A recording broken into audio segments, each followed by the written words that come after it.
ابن آدم کے کسی بھی برے عمل کو شرک نہیں کہا گیا. شرک ایک بہت بڑا جرم ہے، اس کے برابر کسی دوسرے عمل کو شرک نہیں کہا گیا. لیکن ریاکاری کو شرک کہا گیا. شرک اصغر ریاکاری ہے، حتیٰ کہ چوری کو بھی، ڈاکے کو بھی، زنا کو بھی، قتل انسانی کو بھی، یہ بڑے بڑے جرم ہیں، لیکن ان کو بھی شرک نہیں کہا گیا. لیکن ریا کو شرک اصغر کہا گیا. یہ چھوٹا شرک ہے، اللہ گوارا ہی نہیں کرتا کہ کوئی عمل کسی اور کے لیے کرے.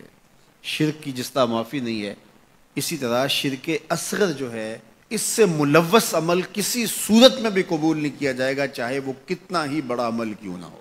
حضرت ابو امامہ الباہلی رضی اللہ تعالی عنہ حضور کی خدمت میں حاضر ہوئے اور عرض کی، یا رسول اللہ صلی اللہ علیہ وسلم، میرے ماں باپ آپ پہ قربان ہوں، میں آپ سے یہ پوچھنا چاہتا ہوں کہ کوئی شخص اپنی جان جیسی متاع عزیز راہ خدا میں وار دیتا ہے، اس سے بڑی قربانی تو کوئی اور نہیں ہو سکتی کہ جان ہی قربان کر دی، اور اس کا مقصد اعلاء کلمت الحق تھا، لیکن ساتھ یہ بات بھی تھی چلو میری ناموری بھی ہو جائے گی، میری بہادری کے جھنڈے بھی لگ جائیں گے، تو کیا اس کو اجر ملے گا؟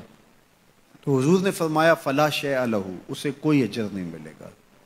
تو ابو امامہ الباہلی یہ سمجھے کہ شاید میں جو مقصود تھا وہ حضور سے عرض نہیں کر سکا، تو انہوں نے دوبارہ کہا حضور اس کا مقصد اعلاء کلمت الحق ہے، وہ اللہ کے جھنڈے کو اونچا کرنا چاہتا ہے، قربانی اس نے اس لیے دی ہے، لیکن ساتھ یہ بات بھی تھی کہ چلو میری ناموری بھی تو ہوگی.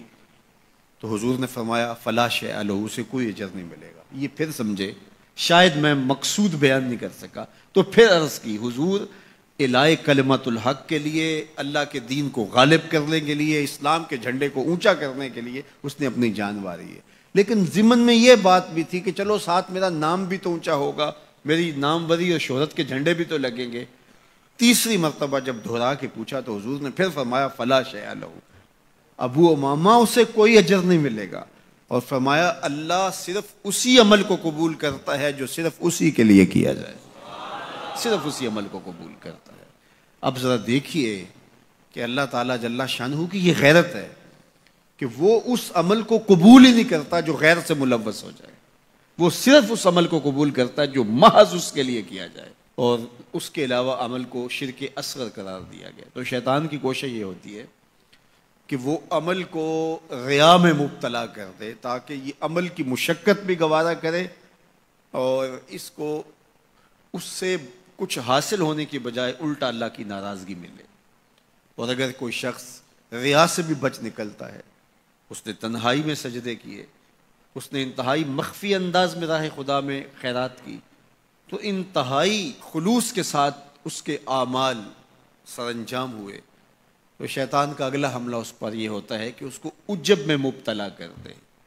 عجب کیا ہے کہ وہ اپنے عمل کو دیکھتا ہے، اپنے آپ کو دیکھتا ہے، کہتا ہے واہ یہ عمل تو میرے پاس ہے، دوسروں کے پاس تو نہیں ہے، میں تو تہجد گزار ہوں، 5 نمازیں بھی پڑھتا ہوں، صلاۃ الاشراق بھی پڑھتا ہوں، صلاۃ الچاشت بھی پڑھتا ہوں، صلاۃ الاوابین بھی پڑھتا ہوں، میں تو دن کو روزہ بھی رکھتا ہوں، راتوں کا قیام بھی مجھے نصیب ہے، میں تو تلاوت کلام مجید بھی روز اتنے پارے پڑھتا ہوں، میں یہ بھی کرتا ہوں، میں یہ بھی کرتا ہوں، کسی کے دکھلاوے کے لیے بھی نہیں کرتا.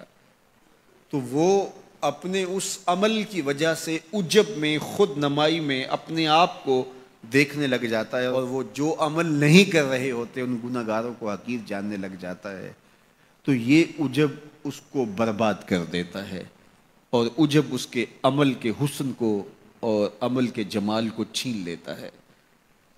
علامہ رومی فرماتے ہیں کہ کچھ عامل ایسے ہوتے ہیں کہ 4 دن نمازیں پڑھیں تو آسمان کی طرف دیکھنے لگتے ہیں کہ آسمان سے کوئی پیغام میرے نام آ رہا ہے کہ نہیں آ رہا.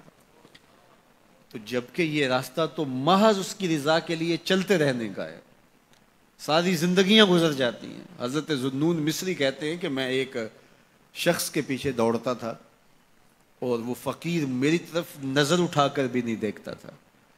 تو 40 سال کے بعد ایک دن اس نے میری طرف پلٹ کے دیکھا اور مسکرا کے کہا کہ تم میرے پیچھے پیچھے رہتے ہو، خیر تو ہے. 40 سال کے بعد. تو میں نے کہا کہ میں اسم اعظم کی تلاش میں ہوں. تو اس نے ہنس کے کہا یہ اتنا سوکھا نہیں ملتا.